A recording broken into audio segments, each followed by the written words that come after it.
سيئات أعمالنا من يهده الله فلا مضل له ومن يضلل فلا هادي له أشهد أن لا إله إلا الله وحده لا شريك له وأشهد أن محمدا عبده ورسوله لا نبي ولا رسوله بعده. Amma ba'du, hadirin yang dirahmati Allah Subhanahu wa taala. Alhamdulillah, siang hari ini kajian kita akan membahas perihal fikih di 10 hari di bulan Dzulhijjah.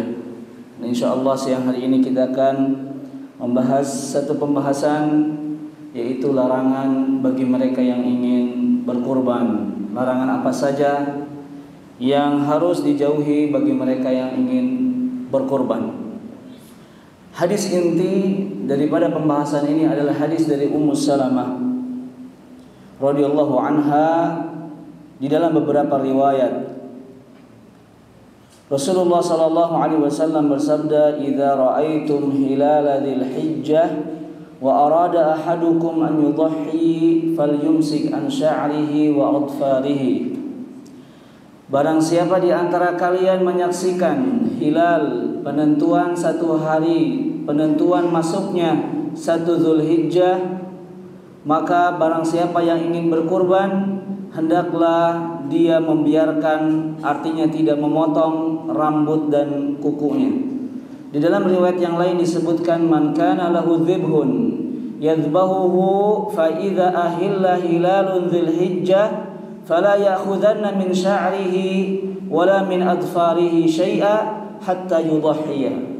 Siapa saja yang berkurban dan apabila memasuki satu Dzulhijjah, maka janganlah ia memotong rambut dan kukunya sampai ia berkurban. Dari hadis ini akan banyak sekali permasalahan dan perbedaan pendapat dari para ulama. Pertanyaan yang pertama, apabila kita ingin berkurban, kemudian kita baru berkeinginan di pertengahan Dzulhijjah, sementara hadisnya apa? Barang siapa yang masuk tanggal 1 dan dia berkeinginan untuk berkurban, maka dia tidak memotong kuku dari kapan? Dari tanggal 1 sampai 10 hari. Itu apabila jatuhnya 10 hari. Maka bagaimana jika saya baru ingin berkurban di tanggal 5 atau mungkin tanggal 9, di hari Arafah baru ada budgetnya, baru nyampe nih, wah ada rezeki, saya ingin berkurban, tapi sudah tanggal 9. Maka baginya menahan untuk memotong kuku, rambut dan semua bulu-bulu yang ada di tubuhnya sampai dia menyembelihnya. Paham?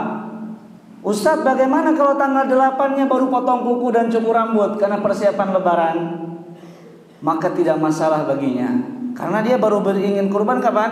Tanggal 9-nya. Dan apa yang dia lakukan sebelumnya tidak menjadi masalah baginya. Nanti kita akan bahas apakah ada fidyah atau kafarah bagi yang memotong kuku atau rambut bagi pekurban. Yang kedua, sampai kapan rambut dan kuku tidak boleh dipotong untuk pekurban? Jawabannya adalah sebagaimana dikatakan oleh Nabi SAW, "Fala ya'khudhanna min sya'rihi wala min adfarihi syai'a hatta yudhhiya." Tidak boleh mengambil rambut dan kukunya atau memotongnya sampai disembelih. Berarti kalau kita disembelihnya tanggal 13, akhir hari tasyrik, maka selama itu juga dia tidak boleh apa? Tidak boleh memotong rambut dan kukunya. Kemudian yang berikutnya, bagaimana jika kurban yang dipotong diwakilkan? Apakah panitia kurban harus menahan dirinya untuk memotong? Saya di Sukabumi, kurban saya dipotong di Batam. Apakah panitia di Batam harus menahan diri dari memotong kuku dan rambut? Jawabannya adalah yang berkewajiban di sini menahan memotong kuku dan rambut hanyalah sahibul kurban. Siapa? Saya sendiri. Adapun panitia tidak ada kewajiban menahan untuk memotong dan mencukur rambut atau kuku. Masalah yang berikutnya, pertanyaan dulu ding, apa hukum menyembelih kambing untuk 70 orang?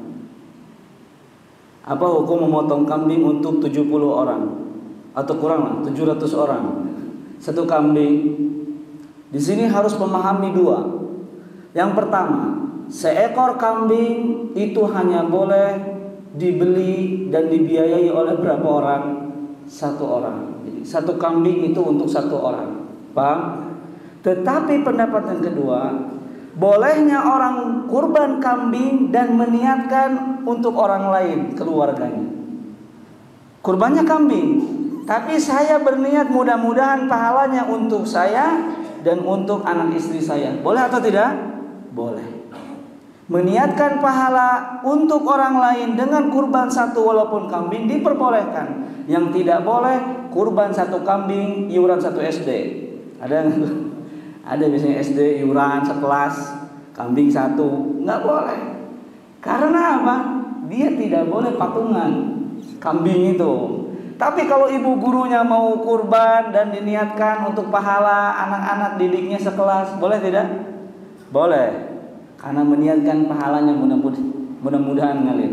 Walaupun ada syarat-syarat, diantaranya harus keluarga, anak istri, bibi dan paman, itu ada pembahasannya. Jangan saya habiskan siang ini, nanti yang lain gak dapat materi. Taib. Maka apabila saya berniat berkurban dengan satu ekor kambing dan saya niatkan untuk anak dan istri pahalanya, maka anak dan istri tidak wajib untuk menahan diri dari memotong rambut dan kuku. Hanya saya saja. Berbeda dengan 7 orang yang patungan kurbannya sapi. Karena sapi bisa untuk berapa orang? 7 orang. Maka 7 orang ini yang akan berkurban sapi, wajib bagi ketujuhnya melarang diri dari memotong kuku dan rambut. Pertanyaan berikutnya, Ustadz, saya di Al-Ma'tuq, ternyata umi saya itu sudah membooking satu kurban buat saya, dan saya nggak tahu kalau saya itu ternyata kurban. Tahu-tahu besok hari Idul Adha sudah dapat paha kambing, sementara dia selama ini memotong kuku dan rambut. Apakah baginya kafarat? Apakah dia harus membayar denda? Maka wallahu taala alam, ikhwas sekalian dirahmati oleh Allah Subhanahu wa taala, tidak ada kafarat dan tidak ada hal yang perlu dilakukan bagi mereka yang memotong rambut dan kuku. Terus kenapa ada larangan? Di antara para ulama melihat larangan ini menjadi 2 pendapat. Pendapat yang pertama, larangan ini bermakna haramnya pemotongan kuku, rambut-rambut yang ada di tubuh. Yang kedua adalah hanya sebatas makruh. Dan pendapat yang paling aneh adalah pendapat Imam Abu Hanifah atau Hanafiyah yang mengatakan tidak ada hukum makruh ataupun haram. Dan kita rajihkan adalah pendapat para ulama, yaitu anjuran daripada menjaga diri dari memotong dan juga mencukur rambut semata-mata, insya Allah kita mendapatkan pahala. Selama 10 hari itu kita nggak potong rambut, nggak potong kuku, maka itu menjadi pahala bagi kita sampai disembelih hewan kurban. Hadirin dan hadirat dari Allah Subhanahu wa taala. Kemudian bagaimana jika memotong kuku atau rontok rambutnya? Misalnya antum mau motong kambing tanggal 10, kemudian mainkan jenggot, kemudian lepas semuanya, 1 atau 2. Bagaimana hukumnya? Tidak masalah, karena dia tidak sengaja. Bagaimana kalau bersengaja? Maka Syekh bin Baz rahimahullah mengatakan, bagi yang sengaja memotong padahal dia ingin berkurban, cukup baginya bertaubat dan beristighfar kepada Allah Subhanahu wa taala. Hadirin yang dimuliakan oleh Allah Subhanahu wa taala. Kemudian permasalahan yang terakhir yang kita bahas, di antara kaum muslimin ada yang memahami hadis yang saya bacakan tadi pemahaman yang keliru, walaupun mereka memiliki dalil yang cukup kuat.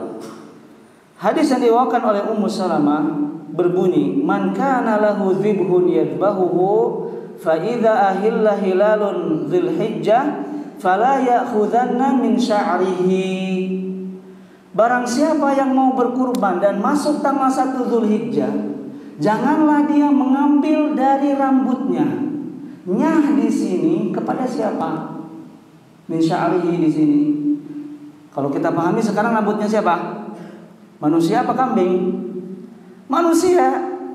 Ternyata ada di antara kaum muslimin yang memahami min sya'rihi, siapa yang ingin berkurban, kalau masuk 1 Dzulhijjah maka jangan dipotong rambut kambingnya dan juga memotong kuku kambingnya atau sapinya.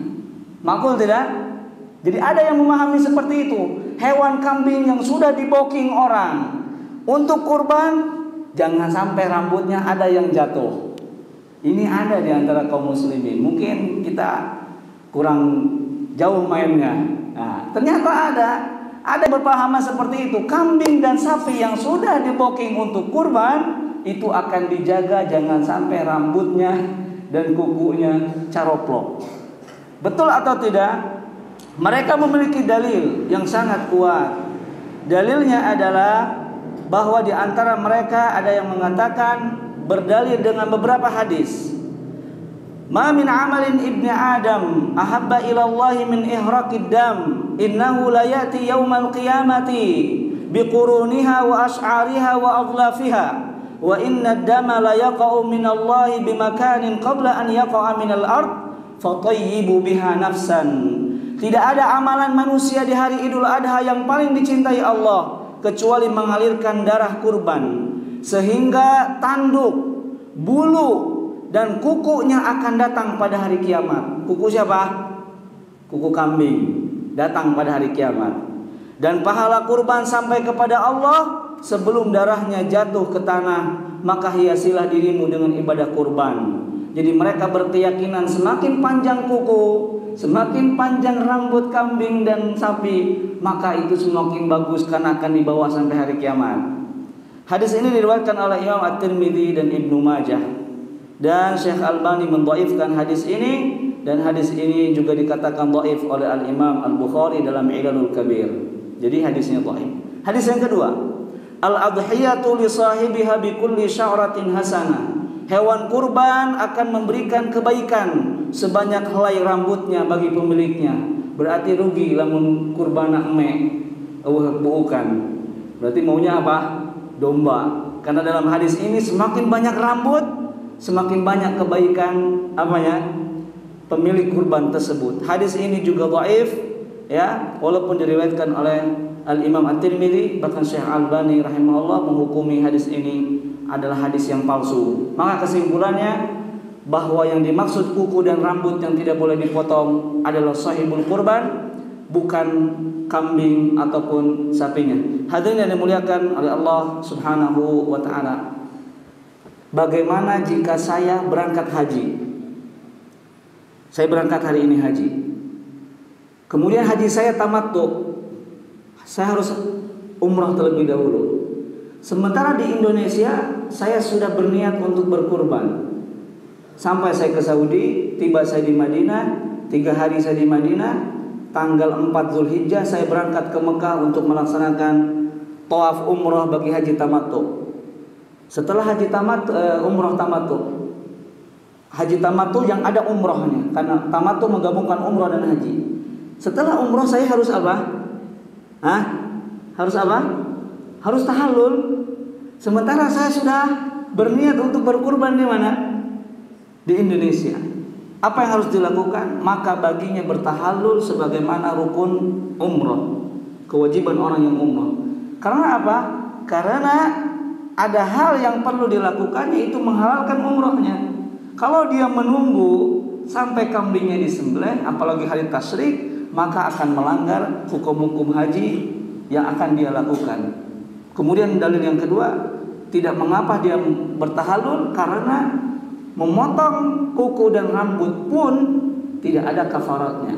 Maka dengan itu baginya melaksanakan tahallul dalam umrah hajinya, dan tidak masalah dengan kurban yang akan disembelih di Indonesia. Cukup banyak hadirin sekalian permasalahan ini, walaupun memang sepertinya hanya membahas bulu-bulu saja, ternyata juga banyak perbedaan pendapat, bulu alis atau bulu rambut dan sebagainya. Tentunya kita harus semangat menuntut ilmu, karena ilmu itu sangat luas sekali. Wa fawqa kulli dzi ilmin alim, di atas orang yang berilmu ada yang lebih berilmu, dan Allah Subhanahu wa taala yang memiliki ilmu yang luas ini. Semoga Allah menjadikan kita semua orang-orang yang berjaya, yang mendapatkan pahala di 10 hari di bulan Dzulhijjah ini dan juga bulan-bulan haram yang lainnya, dan Allah berikan kemampuan untuk melaksanakan ibadah kurban. Kalau tidak mampu maka menjadi panitia kurban yang memudahkan orang melaksanakan kurban. Wassallallahu ala nabiyina Muhammad, subhanakallahumma wa bihamdika, asyhadu an la ilaha illa anta, astaghfiruka wa atubu ilaik. Wassalamualaikum warahmatullahi wabarakatuh.